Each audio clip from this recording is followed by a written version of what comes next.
अवतार लेकर भगवान विष्णु ने एक ऋषि को सब प्रकार के जीव जंतु एकत्रित करने के लिए कहा और पृथ्वी जब जल में डूब रही थी तब मत्स्य अवतार में भगवान ने उस ऋषि की नाव की रक्षा की। इसके पश्चात ब्रह्मा ने पुनः जीवन का निर्माण किया। एक दूसरी मान्यता के अनुसार एक राक्षस ने जब वेदों को चुराकर सागर की अथाह गहराई में छुपा दिया तब भगवान विष्णु ने मत्स्य रूप धारण करके वेदों को प्राप्त किया और उन्हें पुनः स्थापित किया। मत्स्य अवतार की कथा। एक बार ब्रह्मा जी की असावधानी के कारण एक बहुत बड़े दैत्य ने वेदों को चुरा लिया। उस दैत्य का नाम हयग्रीव था। वेदों को चुरा लिए जाने के कारण ज्ञान लुप्त हो गया। चारों ओर अज्ञानता का अंधकार फैल गया और पाप तथा अधर्म का बोलबाला हो गया। तब भगवान विष्णु ने धर्म की रक्षा के लिए मत्स्य रूप धारण करके हयग्रीव का वध किया और वेदों की रक्षा की। भगवान ने मत्स्य का रूप किस प्रकार धारण किया, इसकी विस्मयकारिणी कथा इस प्रकार है। कल्पांत के पूर्व एक पुण्यात्मा राजा तप कर रहा था। राजा का नाम सत्यव्रत था। सत्यव्रत पुण्यात्मा तो था ही, बड़े उदार हृदय का भी था। प्रभात का समय था, सूर्योदय हो चुका था। सत्यव्रत कृतमाला नदी में स्नान कर रहा था।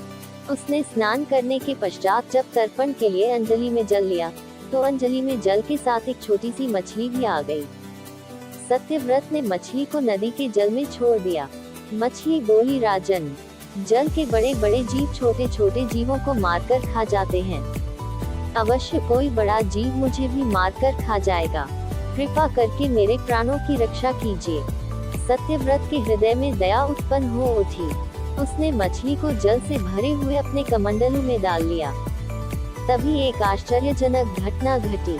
एक रात में मछली का शरीर इतना बढ़ गया कि कमंडलू उसके रहने के लिए छोटा पड़ने लगा। दूसरे दिन मछली सत्यव्रत से बोली, राजन, मेरे रहने के लिए कोई दूसरा स्थान ढूंढिए, क्योंकि मेरा शरीर बढ़ गया है। मुझे घूमने फिरने में बड़ा कष्ट होता है। सत्यव्रत ने मछली को कमंडलू से निकालकर पानी से भरे हुए मटके में रख दिया। यहाँ भी मछली का शरीर रात भर में ही मटके में इतना बढ़ गया कि मटका भी उसके रहने के लिए छोटा पड़ गया। दूसरे दिन मछली पुनः सत्यव्रत से बोली, राजन, मेरे रहने के लिए कहीं और प्रबंध कीजिए, क्योंकि मटका भी मेरे रहने के लिए छोटा पड़ रहा है। तब सत्यव्रत ने मछली को निकालकर एक सरोवर में डाल किया, किंतु सरोवर भी मछली के लिए छोटा पड़ गया। इसके बाद सत्यव्रत ने मछली को नदी में और फिर उसके बाद समुद्र में डाल दिया। आश्चर्य! समुद्र में भी मछली का शरीर इतना अधिक बढ़ गया कि मछली के रहने के लिए वह छोटा पड़ गया। अतः मछली पुनः सत्यव्रत से बोली, राजन, ये समुद्र भी मेरे रहने के लिए उपयुक्त नहीं है। मेरे रहने की व्यवस्था कहीं और कीजिए। अब सत्यव्रत विस्मित हो उठा। उसने आज तक ऐसी मछली कभी नहीं देखी थी। वह विस्मय भरे स्वर में बोला, मेरी बुद्धि को विस्मय के सागर में डुबो देने वाले आप कौन हैं? मत्स्य रूपधारी श्रीहरि ने उत्तर दिया, राजन, हयग्रीव नामक दैत्य ने वेदों को चुरा लिया है। जगत में चारों ओर अज्ञान और अधर्म का अंधकार फैला हुआ है। मैंने हयग्रीव को मारने के लिए ही मत्स्य का रूप धारण किया है। आज से 7वें दिन पृथ्वी प्रलय के चक्र में फिर जाएगी। समुद्र उमड़ उठेगा, भयानक वृष्टि होगी, सारी पृथ्वी पानी में डूब जाएगी। जल के अतिरिक्त कहीं कुछ भी दृष्टिगोचर नहीं होगा। आपके पास एक नाव पहुंचेगी। आप सभी अनाजों और औषधियों के बीजों को लेकर सप्त ऋषियों के साथ नाव पर बैठ जाएगा।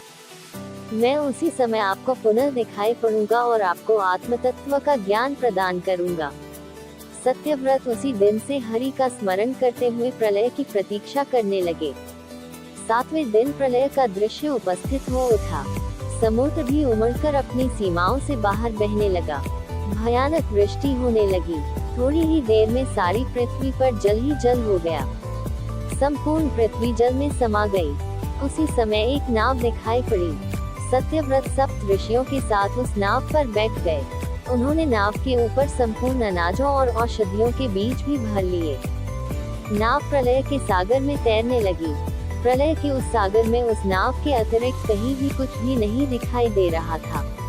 सहसा मत्स्य रूपी भगवान प्रलय के सागर में दिखाई पड़े। सत्यव्रत और सप्त ऋषि गण मत्स्य रूपी भगवान की प्रार्थना करने लगे। भगवान से आत्मज्ञान पाकर सत्यव्रत का जीवन धन्य हो उठा। वे जीते जी ही जीवन मुक्त हो गए। प्रलय का प्रकोप शांत होने पर मत्स्य रूपी भगवान ने हयग्रीव को मारकर उससे वेद छीन लिए।